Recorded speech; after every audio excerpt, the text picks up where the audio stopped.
Sugatan ng isang babaeng nagja-jogging lang sana sa Antipolo City matapos mahagip ng humaharurot na sasakyan. Ang suspect na driver hinabol ng mga residente matapos tangkaing tumakas. Nasa frontline ng balitang yan si Dave Abuel.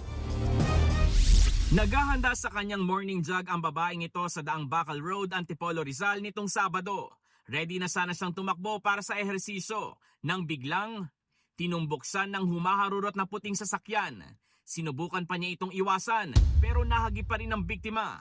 Tumalsik siya sa kalsada habang ang sasakyan tuluyang bumangga sa pader at sa mga nakaparadang motorsiklo. Agad na umatras ang sasakyan.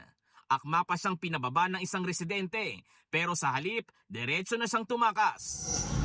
Naka-accident itong adventure na to, tumatakas, ayan o. Sa isa pang video, kitang isang motorista ang humabol sa tumakas na sasakyan.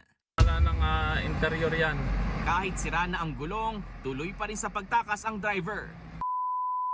Nakasagasa ka doon ng babae.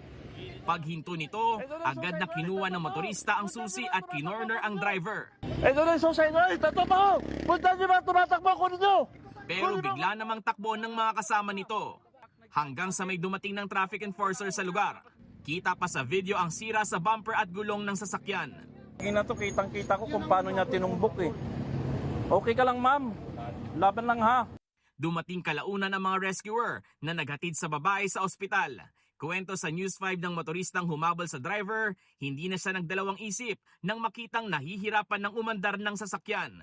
So doon ako nagkaroon ng opportunity na lapit at i-grab kunin yung pagkakataon na makuha na rin yung susi ng adventure at nang hindi na ulit makapanakit pa. Ayon sa isang residente, nagtamo ng sugat sa braso at binti ang biktima. Meron po siya yung dito po niya, sa left arm po niya.